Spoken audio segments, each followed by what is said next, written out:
अगर आपकी उम्र 20 से 30 साल के बीच में है तो ये वीडियो आपके लिए है। आज हम बात करने वाले हैं आपको अपनी सैलरी किस तरीके से मैनेज करनी चाहिए। जब आपकी इनिशियल एज होती है उस टाइम पे अपना मनी मैनेजमेंट कैसे करना चाहिए और किस तरीके से आपको इन्वेस्टमेंट करना चाहिए ताकि आपकी लाइफ, आपकी जिंदगी बेहतर हो सके। नमस्कार दोस्तों, मेरा नाम है तुल श्रीवास्तव। आपका स्वागत है मेरे यूट्यूब चैनल पे। आज हम लोग अपने 20s में, 30s में किस तरीके की गलतियां करते हैं इन्वेस्टमेंट के समय। जब हमारी नई नई जॉब लगती है, सैलरी आनी स्टार्ट होती है, उस टाइम पे हम कौन कौन से अनएक्सपेक्टेड चीजों में फंस जाते हैं, किस तरीके से हम फाइनेंशियल ट्रैप में फंस जाते हैं और कौन सी ऐसी गलतियां हैं जो मैंने अपने 20s और 30s में की थी जिसकी वजह से मुझे फाइनेंशियल स्टेबिलिटी पाने में थोड़ा सा समय लगा। तो इन चीजों के बारे में आज डिटेल में समझेंगे। कई बार लोग मेरे पास आते हैं, पूछते हैं कि क्या करना चाहिए जब आपकी सैलरी, आपकी टीम में कई सारे लोग होते हैं, उनकी जॉब लगती है, आपके बहुत सारे जानने वाले होते हैं। वो ये पूछते हैं कि हमें अपना सैलरी मैनेजमेंट कैसे करना चाहिए, किस तरीके से हमें खर्चे करने चाहिए, किस तरीके से हमें इन्वेस्टमेंट करना चाहिए, कहां पर मैं पैसे डाल दूं कि ये डबल हो जाए, कहां पर मैं पैसे डाल दूं कि मुझे अच्छा रिटर्न मिले। इन चीजों के बारे में समझने से पहले, किसी भी तरीके का इन्वेस्टमेंट करने से पहले आपको कुछ जरूरी स्टेप्स करने होते हैं, कुछ जरूरी चीजें हैं जो आपको कोई भी इन्वेस्टमेंट करने से पहले जरूर करना चाहिए। जो मैंने और मेरे जैसे बहुत सारे लोगों ने, जब उस टाइम पे इतनी फाइनेंशियल अवेयरनेस नहीं होती थी, चीजें बताने वाले, समझाने वाले लोग कम होते थे, तो हमने बहुत सारी गलतियां करी और उन गलतियों से सीखा। बाद में हमने उसको सही समय पे, बहुत लेट नहीं हुआ था, उसी समय हमें कुछ लोगों ने गाइड किया, कुछ लोगों ने समझाया, हमने अपनी लाइफ में करेक्टिव मेजर्स लिए। मैं नहीं चाहता उस तरीके की गलतियां आप भी करें। और जितनी जल्दी ये चीजें आप समझ जाएंगे, सीख जाएंगे, आप अपनी लाइफ को, फाइनेंशियल स्टेबिलिटी को और बेहतर कर पाएंगे। कोई भी इन्वेस्टमेंट करने से पहले जो सबसे प्राइमरी चीज है वो आपको इमरजेंसी फंड को इकट्ठा करना होता है। इमरजेंसी फंड क्या होता है, मोटे मोटे शब्दों में समझे तो कभी वक्त जरूरत पे हमारे काम आने वाला कुछ पैसा। या जैसे मान लीजिए जिस तरीके की आज की जॉब की सिचुएशन है, जिस तरीके का मार्केट है, कभी आपकी जॉब चली गई, कभी इस तरीके के इश्यूज हो गए, कंपनी में फायरिंग हो गई, तो आपके पास कुछ इमरजेंसी फंड होना चाहिए जो आपको उस मुश्किल के दौर में संभाल के रखेगा, जिसको आप खर्च कर पाएंगे। वो कितना होना चाहिए? नॉर्मली आपको आपकी जो सैलरी है उसका 6 गुना, मतलब 6 महीने का सर्वाइवल, आपके महीने का जो खर्चा है उसका 6 गुना आपको इमरजेंसी फंड में जरूर इकट्ठा करना चाहिए। और ये इमरजेंसी फंड कभी भी आपको शेयर मार्केट में लगा के नहीं रखना है, किसी भी तरीके के म्यूचुअल फंड या इन्वेस्टमेंट में लगा के नहीं रखना है। आप उसे एफडी में रख सकते हैं या डेब्ट फंड्स में रख सकते हैं, जहां पर आपको रिटर्न तो बहुत ज्यादा नहीं मिलेगा, लेकिन वो एक तरीके से आपका पैसा सुरक्षित रहेगा कि जब वक्त जरूरत पड़ेगी, आपके साथ कोई प्रॉब्लम आएगी, उस टाइम पे उस पैसे को आप यूज कर पाएंगे। दूसरी इंपॉर्टेंट चीज है, किसी भी तरीके का इन्वेस्टमेंट करने से पहले आपको एक टर्म इंश्योरेंस जरूर लेना चाहिए, लाइफ इंश्योरेंस लेना चाहिए। अब लाइफ इंश्योरेंस में मैं हमेशा रिकमेंड करता हूं कि आपको टर्म इंश्योरेंस में जाना चाहिए। किसी भी तरीके के इंडोमेंट प्लान या जो भी मैच्योरिटी प्लान है, बहुत सारे प्लान हैं, उस पे नहीं जाना चाहिए। आपको हमेशा टर्म इंश्योरेंस पे जाना चाहिए। मान लीजिए आपकी उम्र 20 साल के आसपास है और आपकी सैलरी 5 से 6 लाख रुपए सालाना है, मतलब आपकी सीटीसी है। अब आपके महीने के 40,000 रुपए से 45,000 रुपए के आसपास आपके पास इन हैंड में आ रहे होंगे। तो सबसे पहले आपको अपनी सैलरी का करीब 20 से 25 गुना, मतलब 1 से 1.25 करोड़ रुपए का एक टर्म इंश्योरेंस जरूर लेना चाहिए। टर्म इंश्योरेंस लेने से आप सिक्योर हो जाते हो कि खुदा ना खास्ता अगर किसी तरीके की प्रॉब्लम हो गई तो कम से कम आपकी जो डिपेंडेंसीज है, जो आपकी लाइबिलिटीज है, उसमें फैमिली को हेल्प हो जाती है। और जितनी जल्दी आप टर्म इंश्योरेंस लेते हैं उतना ही सस्ता आपको मिलता है। मतलब आप ये मान के चलिए, अगर आप 1 सवा करोड़ रुपए का टर्म इंश्योरेंस ले रहे हैं और अगर आपकी उम्र 20 साल के आसपास है या 20-22 साल के आसपास है, तो करीब 6 से 8 हजार रुपए सालीना, उतने ही देने पर आपको करीब 1 से 1.25 करोड़ रुपए का टर्म इंश्योरेंस मिल जाएगा। मतलब करीब 500 से 600 रुपए महीना, जो कि बहुत ही छोटा अमाउंट है। अगर यही आप 30 साल की उम्र में लेंगे या फिर 35 साल की उम्र में लेंगे तो ये करीब 500 रुपए महीने के बजाय ये करीब 4,000-5,000 रुपए महीने का हो जाएगा। तो बहुत ज्यादा फर्क पड़ता है इस चीज से। और टर्म इंश्योरेंस में खास बात क्या होती है कि जो आपने एक बार अमाउंट आपका जाने लगा, वही अमाउंट आपका जीवन पर्यंत जाएगा। तो ये टर्म इंश्योरेंस आपको जरूर लेना चाहिए। तीसरी चीज, आपको कोई भी इन्वेस्टमेंट करने से पहले एक हेल्थ इंश्योरेंस जरूर लेना चाहिए। हेल्थ इंश्योरेंस केवल आपका अपना नहीं, बल्कि परिवार में जितने भी सदस्य हैं सबका लेना चाहिए। मान लीजिए आप, अगर आपकी शादी हो गई तो आपके स्पाउस, बच्चे हैं तो बच्चों का, अपने पेरेंट्स हैं तो पेरेंट्स का, सबका हेल्थ इंश्योरेंस जरूर लेना चाहिए। अगर आप कॉर्पोरेट में काम कर रहे हैं तो ज्यादा उम्मीद है कि कोई ना कोई हेल्थ इंश्योरेंस आपको कंपनी के द्वारा दिया गया होगा। अगर दिया नहीं गया है तो आप अपना पर्सनल हेल्थ इंश्योरेंस जरूर ले लीजिए। हेल्थ इंश्योरेंस हमेशा इमरजेंसी में काम आते हैं। मैं आपको एक अपना यूज केस बताता हूँ कि मैंने अपने लाइफ में इतनी बार हेल्थ इंश्योरेंस यूज किया है और कभी भी मुझे अपने पॉकेट से 5,000 10,000 रुपए से ज्यादा नहीं देना पड़ा। और जबकि अच्छे अच्छे जो 5 स्टार हॉस्पिटल्स हैं, बड़े और अच्छे हॉस्पिटल्स हैं जहां पर अच्छी केयर होती है, अच्छे डॉक्टर्स हैं, वहां पर मैंने अपनी सर्विसेज ली है। वाइफ के ऑपरेशन के समय या अपने बच्चों की डिलीवरी के समय या किसी भी तरीके की प्रॉब्लम जब भी आती है तो वहां पर वो सर्विसेज लेते हैं और हमेशा आपके लिए वो बेनिफिशियल होता है। कभी भी अपना और अपने पेरेंट्स का हेल्थ इंश्योरेंस एक साथ नहीं लेना चाहिए, अलग अलग लेना चाहिए, क्योंकि फिर वो महंगा हो जाता है। तो ये 3 चीजें पहले आपको करनी है, उसके बाद फिर आपको इन्वेस्टमेंट पे आना है। अब जब हम इन्वेस्टमेंट पे आने की बात करते हैं तो इन्वेस्टमेंट में किस तरीके से इन्वेस्टमेंट करें, एक जनरल रूल है 30-50-20 का, जिसको हम लोग गोल्डन रूल ऑफ मनी भी बोलते हैं। मतलब आपकी जो टोटल सैलरी है महीने की, जितनी भी सैलरी आती है उसका 50%, मतलब 50% आपको अपनी सारी जरूरतों पे खर्च करना चाहिए। जैसे रूम रेंट है, खाने का है, इन सब सारी चीजों पर जितनी भी आपकी जरूरतें हैं उस पर आपको 50% अपने पूरी सैलरी का खर्च करना चाहिए। अगर पूरी सैलरी का 50% से ज्यादा अमाउंट जा रहा है आपके टोटल एक्सपेंसेस पर, तो आप गलत तरीके की लाइफस्टाइल जी रहे हैं, आपको उस लाइफस्टाइल में नहीं जाना चाहिए। 30% अपने वॉन्ट्स पर आपको खर्च करना चाहिए। मतलब किसी भी तरीके की आपकी इच्छा है, कभी मूवी देखना है, कभी कुछ सेलिब्रेशन करना है, कुछ मजे के लिए चीजें लेनी है, फोन लेना है, ऐसी चीजों पर आपको 30% खर्च करना चाहिए। 20% हमेशा आपको सेव करना चाहिए। 20% आपको हमेशा बचाना चाहिए। जितनी भी आपकी सैलरी जब भी है, जैसे मान लीजिए अगर आपकी सैलरी 10,000 रुपए महीना है तो 2,000 रुपए महीने आपको बचाने हैं। अगर आपकी सैलरी 50,000 रुपए है तो आपको उसका 20%, मतलब 10,000 रुपए आपको बचाने ही बचाने हैं। ये मान के चलिए आपकी सैलरी 40,000 रुपए ही आ रही है और वो 10,000 रुपए आप बचा रहे हैं या उसको रख रहे हैं, तो 20% अपनी टोटल सैलरी का आपको हमेशा सेविंग में रखना है, बचाना है। अर्ली स्टेज में जब हम 20 से 30 साल के बीच में होते हैं तो हम एक गलती करते हैं, बहुत सारे लोन्स ले लेते हैं। हमेशा आपको लोन से बचना है, किसी भी तरीके के लोन के ट्रैप में नहीं फंसना है। आपको घर नहीं लेना है, जल्दी रेंट पे आपको रहना है। बहुत सारी वीडियोस आपको इंटरनेट में मिल जाएगी, मेरी भी वीडियोस है इंटरनेट पे जो आपको मिल जाएंगी, जिसमें हमने आपको बताया है कि घर रेंट पे लेना ज्यादा बेहतर होता है और अगर आप परचेज करते हैं तो आपको ज्यादा महंगा और कॉस्टली पड़ता है। तो अगर आप कहीं पर है तो आपको कहीं दूसरी शहर में रह रहे हैं जहां पर आपका घर नहीं है, तो स्टार्टिंग की एज में आपको घर लेने के बारे में नहीं सोचना चाहिए, बल्कि जितना पैसा अगर आप बचा सकते हैं तो उस पैसे को बचाकर सेव करना चाहिए, वो आपकी लाइफ में ज्यादा वैल्यू ऐड करेगा। लोन नहीं लेना चाहिए। एजुकेशन लोन आप ले सकते हैं, क्योंकि एजुकेशन लोन में तो एक तो इंटरेस्ट रेट बहुत कम होता है और दूसरा एजुकेशन लोन एक नेसेसिटी है। जो भी इन्वेस्टमेंट, जो भी पैसे आप खर्च कर रहे हैं अपने पर्सनल ग्रोथ पर, वो किसी भी तरीके का एक्सपेंस नहीं है, उसे मैं इन्वेस्टमेंट मानता हूं। तो वो आप कर सकते हैं। किताबें पढ़नी है, आपको कुछ कोर्सेज लेने हैं, आपको एजुकेशन लोन लेना है, इन सब चीजों के लिए आप पैसे खर्च कर सकते हैं। वो किसी भी तरीके का एक्सपेंस नहीं है, वो तरीके का आपका इन्वेस्टमेंट है फ्यूचर के लिए। लेकिन कभी भी आपको गाड़ी लेना है, आपको मोबाइल लेना है, तो आपको कोई भी ऐसी चीज लेनी है जिसमें आपको लगता है कि अवॉइड किया जा सकता है, तो उसे आपको अवॉइड करना चाहिए। कभी भी लोन के ट्रैप में नहीं फंसना चाहिए।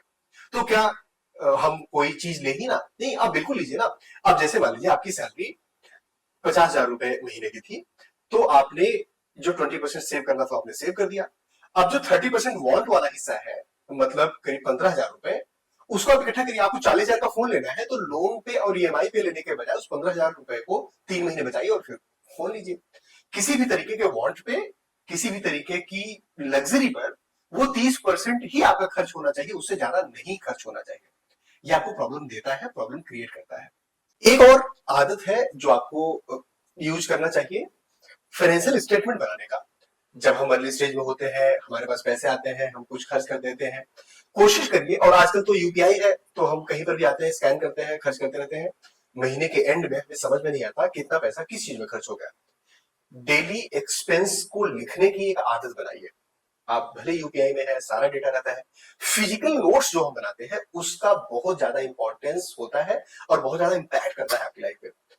रात को एक एक्सेल शीट बना के रखिए, कॉपी पेन लेकर रखिए, 5 मिनट आपके लगने हैं। 5 मिनट में आज दिन में क्या क्या खर्चा किया, उसके सामने किस किस चीज में खर्चा किया, और वो नीड में था मतलब 50% वाला अमाउंट से गया, 30% से गया, 20% से गया, इसको जरूर लिखिए।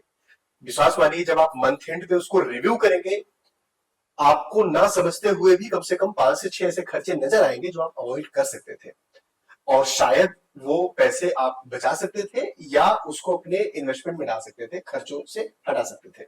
और बाद में जब आप इसका रेट्रोस्पेक्टिव एनालिसिस करेंगे तो आपको बहुत ही ज्यादा हेल्प होगी अपने आप को मैनेज करने में, अपने इन चीजों को, खर्चों को मैनेज करने में। जो मैंने आपको बताया कि 20% इन्वेस्टमेंट का टारगेट आपको रखना है, वो 20% इन्वेस्टमेंट का टारगेट 1 महीने, 2 महीने, 3 महीने के लिए नहीं रखना है, वो हमेशा के लिए कंटिन्यूएशन होना चाहिए।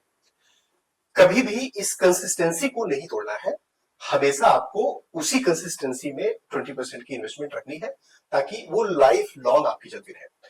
सैलरी आए, हमने खर्चे किए, अपने बजट बनाया, उसके बाद जो पैसा बचा वो हम बचा लेंगे या इन्वेस्ट कर देंगे, ऐसा नहीं करना है, ऐसा नहीं करना है। आपको जो आपकी सैलरी आती है, जो आपका पैसा आता है, सबसे पहले 20% वो निकाल के हटा देने हैं, 20% निकाल के इन्वेस्टमेंट में डाल देना है, और उसके बाद बचे हुए पैसे को खर्च करना है। आपको केवल सेविंग पे डिपेंड नहीं रहना है, उस पैसों को इन्वेस्ट भी करना है। मतलब वैसा नहीं कि पैसे आपने सेव करे और किसी अपने एफडी में या नॉर्मल अकाउंट पे आपने डाल दिए, सेविंग अकाउंट में पड़ा हुआ है, ऐसा नहीं करना, उसको इन्वेस्ट करना है। कैसे इन्वेस्ट करेंगे अभी इस वीडियो में आगे बात करते हैं। अब जब मैं इन्वेस्टमेंट की बात कर रहा हूं तो कुछ बेसिक चीजें आपको समझनी जरूरी है।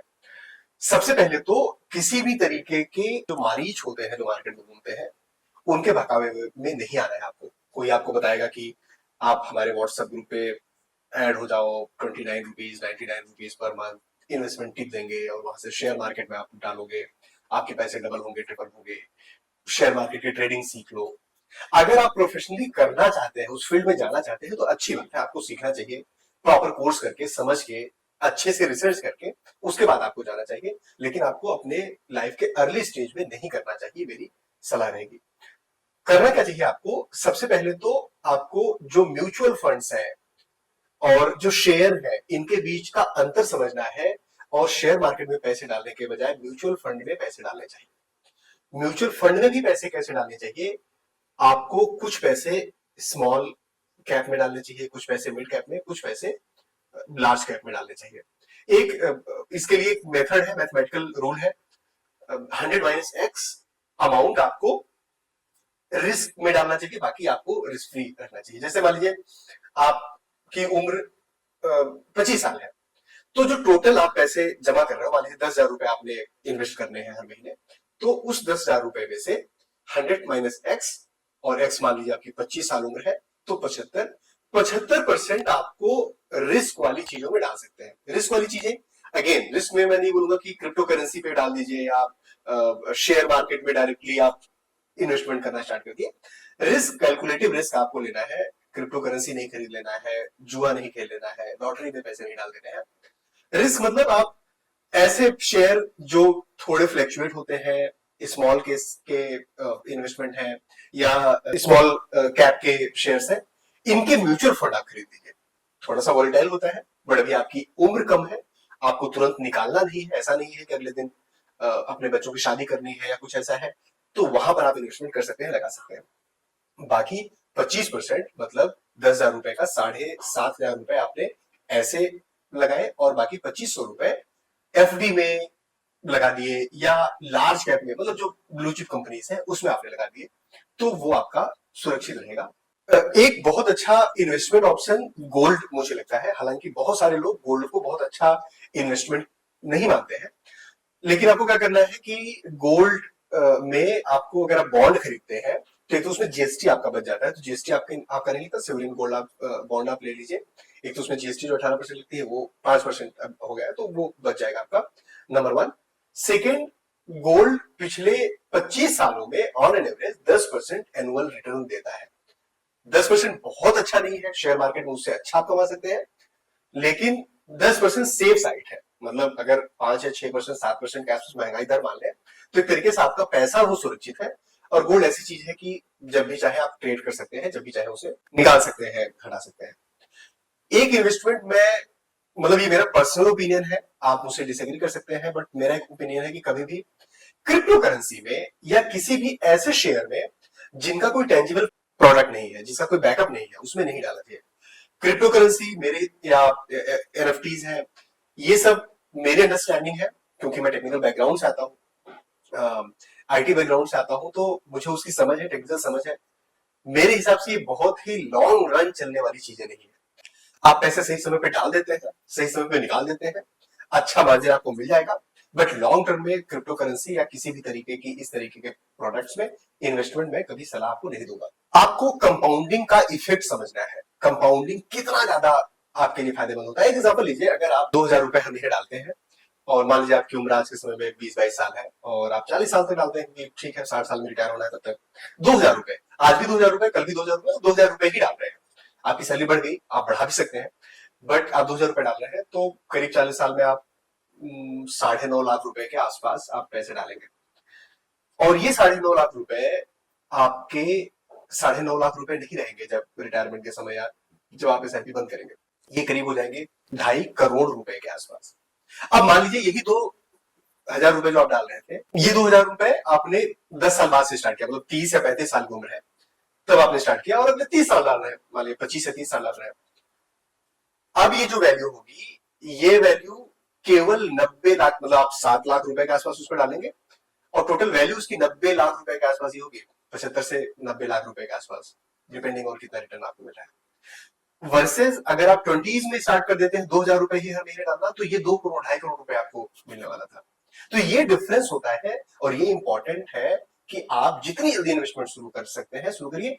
500 रुपए कर सकते हैं हर महीने, 100 रुपए कर सकते हैं, 2000 रुपए कर सकते हैं, जितना कर सकते हैं स्टार्ट करना इंपॉर्टेंट है। और स्टार्ट करना कितना इंपॉर्टेंट है मैंने आपको कैलकुलेशन से समझाया। और जब आप ये इन्वेस्टमेंट शुरू करते हैं इस तरीके की चीजें, तब आपको धीरे धीरे उसमें इंटरेस्ट भी आएगा, धीरे धीरे चीजें आपको सीखने को भी मिलेंगी कि कौन सा म्यूचुअल फंड कैसा परफॉर्म कर रहा है, किस तरीके का परफॉर्म कर रहा है, आप थोड़े से आरएनडी करेंगे। मेरी ये पर्सनल ओपिनियन है कि जब भी आपको शेयर मार्केट में इन्वेस्ट करना हो, किसी भी तरीके के शेयर्स खरीदने हो, क्रिप्टो करेंसीज खरीदने हो, हमेशा बहुत अच्छा रिसर्च करने के बाद ही या किसी अच्छे फाइनेंशियल एक्सपर्ट से सजेशन लेने के बाद ही इन्वेस्टमेंट करें। इंपल्सिव डिसीजन ना लें, पैसे डबल ट्रिपल करने के चक्कर में ना पड़े। कंसिस्टेंसी बहुत इंपॉर्टेंट है, रेगुलर इन्वेस्टमेंट बहुत इंपॉर्टेंट है, लगातार इन्वेस्टमेंट बहुत इंपॉर्टेंट है, जल्दी स्टार्ट करना इंपॉर्टेंट है, अपने आप को इस चीज के लिए कमिट करना कि मैं 20% रुपए डालूंगा ही डालूंगा अपने इन्वेस्टमेंट में, ये इंपॉर्टेंट है। लोन नहीं लेना इंपॉर्टेंट है, एप्स के चक्कर में नहीं पड़ना इंपॉर्टेंट है, ईएमआई पे चीजें नहीं लेनी इंपॉर्टेंट है। इंपॉर्टेंट है तो शुरू करना, स्टार्ट करना। दोस्तों अगर ये वीडियो आपको अच्छा लगा हो तो आप लाइक बटन दबाएं, आप कमेंट करके बताएं कि इस तरीके की अगर और वीडियोस आपको चाहिए। मेरे चैनल को देखते रहिए, अपना और अपनों का ख्याल रखिए। थैंक यू, जय हिंद।